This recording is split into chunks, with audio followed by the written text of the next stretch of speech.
Évangile selon Marc, chapitre 15. Dès qu'il fut jour, les principaux sacrificateurs, avec les sénateurs et les scribes, et tout le conseil, ayant délibéré ensemble, emmenèrent Jésus lié, et le livrèrent à Pilate. Et Pilate l'interrogea et lui dit, « Es-tu le roi des Juifs ?»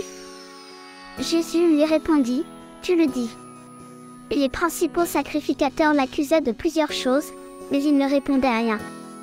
Et Pilate l'interrogea encore et lui dit, « Ne réponds-tu rien? Vois combien de choses ils avancent contre toi. » Et Jésus ne répondit plus rien, de sorte que Pilate en était tout surpris. Or, il avait accoutumé de relâcher, à la fête de Pâques, celui des prisonniers que le peuple demandait. Et il y en avait un, nommé Barabbas, qui était en prison avec d'autres séditieux qui avaient commis un meurtre dans une sédition. Et le peuple se mit à demander, avec de grands cris, qu'il leur fit comme il leur avait toujours fait. Pilate leur répondit, « Voulez-vous que je vous relâche le roi des Juifs ?» Car il savait bien que c'était par envie que les principaux sacrificateurs l'avaient livré. Mais les principaux sacrificateurs incitèrent le peuple à demander qu'il leur relâchât plutôt Barabbas.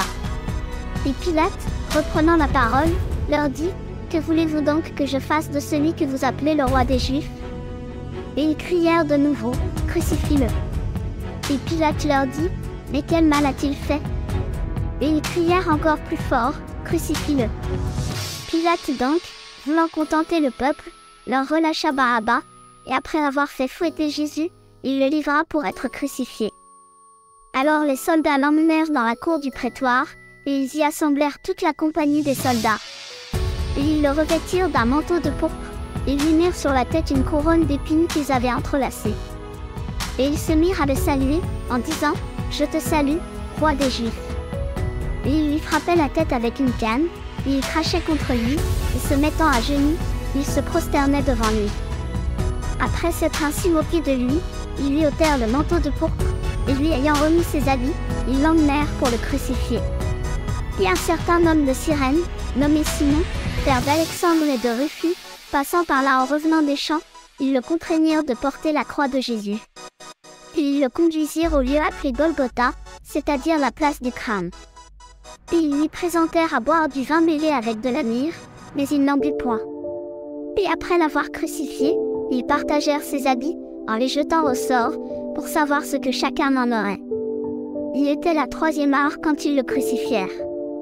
Et le sujet de sa condamnation était marqué par cet écriteau, « Le roi des Juifs ».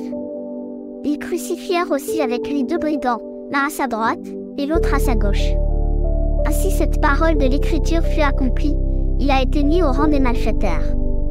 Et ceux qui passaient par là lui disaient des outrages, hochant la tête et disant, « Et toi, qui détruis le temple, et qui le rebâtis en 3 jours, sauve-toi toi-même, et descends de la croix. » De même aussi les principaux sacrificateurs et les scribes disaient entre eux, en se moquant, « Il a sauvé les autres, et il ne peut se sauver lui-même. » Que le Christ, le roi d'Israël, descende maintenant de la croix, afin que nous le voyions, et que nous croyions. Et ceux qui étaient crucifiés avec lui disaient aussi des outrages. Mais depuis la 6e heure il y eut des ténèbres sur toute la terre, jusqu'à la 9e heure. Et à la 9e heure Jésus cria à haute voix, disant, « Éloi, Éloi, lama sabachthani » c'est-à-dire, « Mon Dieu, pourquoi m'as-tu abandonné ?» Et quelques-uns de ceux qui étaient présents, l'ayant entendu, disaient, « Voilà qu'il appelle Élie. » Et l'un d'eux courut, emplit une ébauche de vinaigre, la mit au bout d'une canne, et la lui présenta pour boire, en disant, « Laissez, voyons si Élie viendra à l'ôter de la croix. » Alors Jésus, ayant jeté un grand cri, rendit l'esprit. Et le voile du temple se déchira en 2, depuis le haut jusqu'au bas.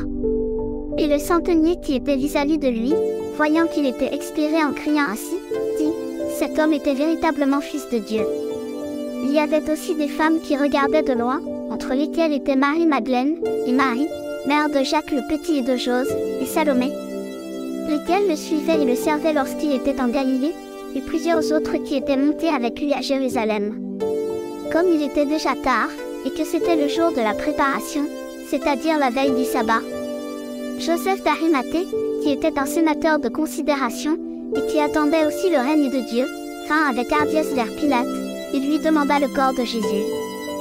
Puis Pilate s'étonna qu'il fût déjà mort. Ayant appelé le centenier, il lui demanda s'il y avait longtemps qu'il était mort. Et l'ayant appris du centenier, il donna le corps à Joseph.